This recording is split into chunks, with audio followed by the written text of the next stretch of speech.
Hello everyone. Today we'll talk about monocot and dicot embryos, the basic difference in their layouts. As we all know, by the fusion of male and female gametes. So fusion of male gamete in this case will be pollen, and fusion of female gamete, also refer to it as egg. So fusion of pollen and egg results in the formation of zygote, and development of the zygote to give the structure which will be present in the seed and will be responsible for giving rise to the new plant will be called as embryo.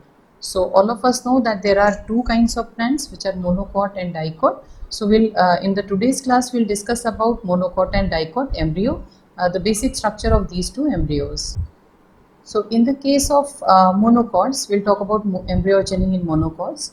The zygote or the oospore, it elongates and then divides transversely to form basal and terminal or apical cell. So basal, lower one is the basal cell and the upper one is the terminal cell. So here we can see it elongates and then there is terminal division to form the terminal cell. This is upright, this is inverted embryo. So this is a terminal cell. So if we keep it like this maybe, so this will be the terminal cell and this will be the basal cell in the case of monocot embryo. Now the terminal cell will undergo division to form the middle cell and the terminal cell. This will be the topmost cell, and the basal cell will form single suspensor cell. Suspensor cell. In monocot, suspensor cell is single only, which is referred to as haustorial cell. So it's a single suspensor, and some division which we can see here, they occur because of the divisions in the middle cell. So we have the terminal cell or apical cell, and we have basal cell which divides to form middle cell and the basal cell. So as we just discussed, the basal cell towards micropylar end produces a large swollen vesicular suspensor cell.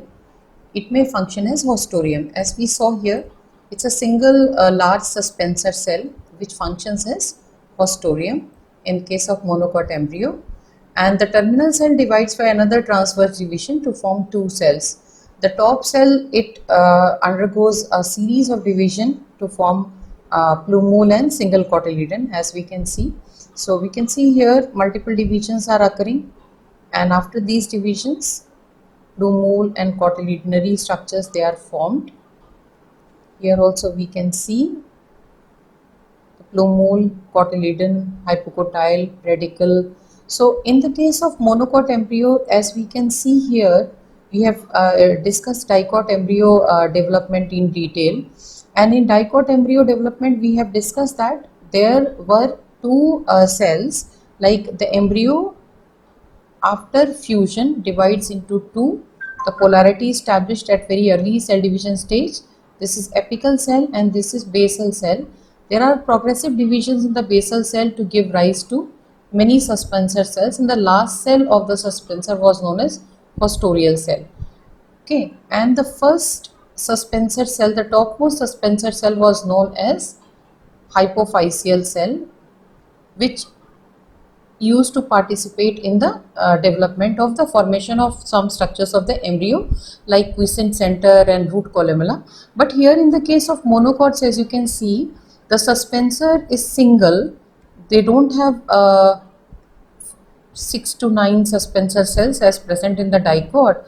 And also another big difference is that the apical cell or the terminal cell gives rise to almost all the structures of the embryo, as you can see from this diagram.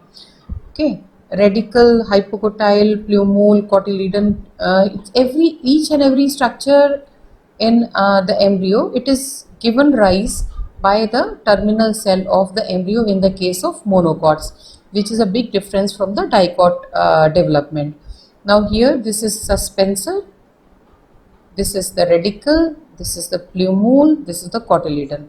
So we'll discuss about its structure. We'll go through this diagram. So this is scutellum, these are coleoptiles, this is shoot apex, This is epiblast, this is radicle, root cap, coleorhiza.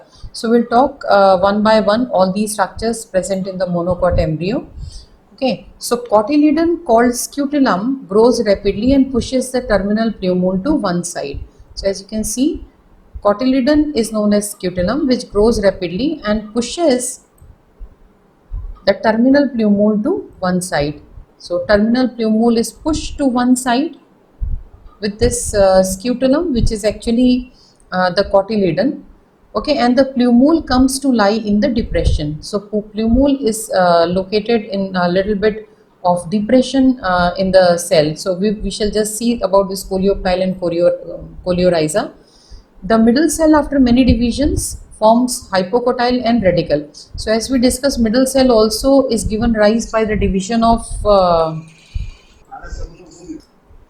so here the terminal cell actually gives rise to two cells. These are middle cell and the terminal cell, and there is no division in the basal cell, and it remains as a single suspensor which later develops to form haustorium.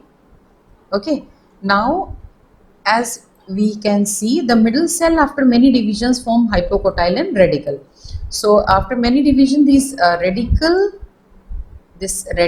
and hypocotyle, that means almost this portion of the embryo is represented by the middle cell, and the divisions which you can see here, they are all occurring because of the middle cell division. So just to sum up whatever we have covered, so a single zygote after fusion of male and female gamete, it divides and gives rise to two cells, the basal cell and the apical cell. Now apical cell again divides to give rise to middle cell and the terminal cell, or the apical cell. Basal cell remains as such and forms a single suspensor cell. The suspensor cell is a little bit bigger and it is known as haustorial cell. Now there will be divisions occurring in the terminal cell which will give rise to all the basic structures of the embryo, and middle cell will participate in the formation of radicle and hypocotyle. So it also adds a few cells to the suspensor. We just talked that middle cell also adds few cells to the suspensor, as you can see here. In some cereals, both plumule and radicle get covered by sheaths developed from scutellum. Okay, so both plumule and radicle. So the sheath of the plumule, okay, which is covered by the scutellum, which is formed by the scutellum, which is the cotyledonary structure, is known as coleoptile. And the radicular structure which gives rise to root is known as coleorhiza. So we shall talk about this in the diagram. So coleoptile, as you can see, okay, this will be scutellum structure which will be covering the plumule part of the embryo, and coleorhiza also will be scutellum structure which will be covering radicle of the embryo. So embryos of monocotyledons, they have single cotyledon, and in grass family this cotyledon is called as scutellum. So we just talked about it, and the covering of the scutellum which covers plumule is called coleoptile, and the covering of the scutellum which covers radicle is called coleorhiza. It is situated towards lateral side of embryonal axis. This axis at its lower end has a radicle and a root cap enclosed in the sheath called coleorhiza. We just talked about this. And this part of axis above the level of attachment of scutellum is called epicotyle. Now, epicotyle is another part. Here we can see this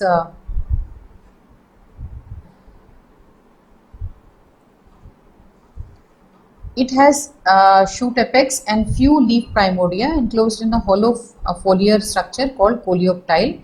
Epiblast represent rudiments of the second cotyledon. So here we can see this epiblast. It represents rudiments of the second cotyledon, because they will have only single cotyledon. That too is converted to a scutellar kind of structure which will cover whole of the embryo. So coleoptile will be the part which will be basically giving covering to the plumule, and coleorhiza will be the part which will be basically giving covering to the radicle. Now during seed development and seed germination, we have discussed that the radicle has to break the coleorhiza layer to emerge out of the seed. Now we'll talk about structure of dicot embryo. A typical dicotyledonous embryo consists of an embryonal axis and two cotyledons. The part of embryonal axis above the level of cotyledon is called epicotyle. So, the part which is above the level of cotyledon is epicotyle and below the cotyledon is hypocotyle. It terminates with the stem tip called plumule, which is future shoot. The part below the level of cotyledon is called hypocotyle, we just talked about it, which terminates in the root tip called the radicle, which is future root. The root tip is covered with a root cap, that is calyptra. Now here this is the structure of the dicot embryo. Till now we have been discussing about this. So this is the embryo. There is a transverse division to form the apical cell and the basal cell. The basal cell undergoes many divisions to form a huge line of suspensor cells. There are 3 to 9 suspensor cells, and the last cell is known as haustorial cell, and the first suspensor is known as hypophysis, which also participates along with the terminal cell or the apical cell to give rise to the structures in the embryo. So as you can see here, the root cap and root tip, they are contributed by the hypophyseal region. These are the suspensor. This is haustorial cell. Now there is radial patterning, apical basal patterning, which is getting established. So procambium, ground meristem, dermatogen, that will be forming epidermis. This is all formed. Now this is the heart-shaped stage. In heart-shaped stage, these are the future cotyledons which are emerging up, and here we will have the shoot apical meristem, which will basically give rise to plumule. So here, as you can see, the plumule is there. These are cotyledons. The radicle and the suspension and haustorial cells are there, and they will kind of fold in the embryo will fold inside the seed like this in the case of dicot plants. So in Capsula bursapastoris, the elongating cotyledon curve due to curving of the ovule itself. So because they curve, because ovule itself curve, and with the growth of embryo the ovule enlarges. The integuments are the structures we have discussed. They are the part structures of the ovule, ultimately become hard to form protective coverings. Now the embryo undergoes rest and the ovule gets transformed into seed. In some plants, the embryo remains in the globular or spherical form even at the time of seed shedding without showing any distinction of plumule, radicle and cotyledons. So these are the examples. Now we shall talk about basic differences between dicot and monocot embryo. So we discussed that in the case of monocot embryo, single suspensor is formed, which finally gives rise to haustorial cell for absorption of nutrients and all from the to the developing embryo. Now basal cell forms 6 to 10 cell suspensor. Normally in the literature it is 6 to 9.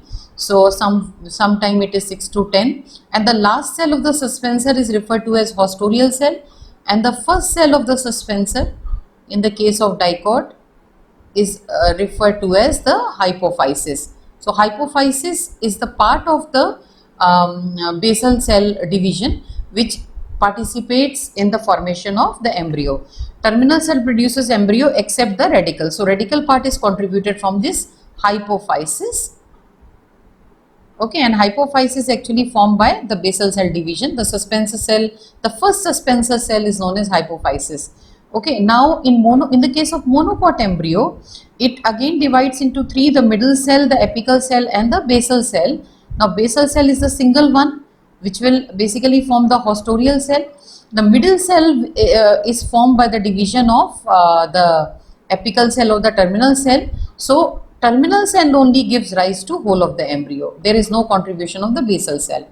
The first division of the terminal cell is generally longitudinal. It is transverse. In this case, it is transverse division. As we can see here, there is transverse division to give rise to terminal cell and the middle cell. And here the first division is longitudinal. It has two cotyledon. There is a single cotyledon. We have seen that in the case of monocots. Another cotyledon in the form of rudimentary cotyledon is present as epiblast. So it has single cotyledon. Plumule is terminal and lies in between the two elongated cotyledons. So as we can see here, it is terminal and lies between the two cotyledons. While in the case of monocot, plumule appears lateral due to excessive growth of the single cotyledon. So we have seen the single cotyledon scutellum is developing in the case of monocots, and because of that, as you can see, it is kind of depressed in the case of monocots.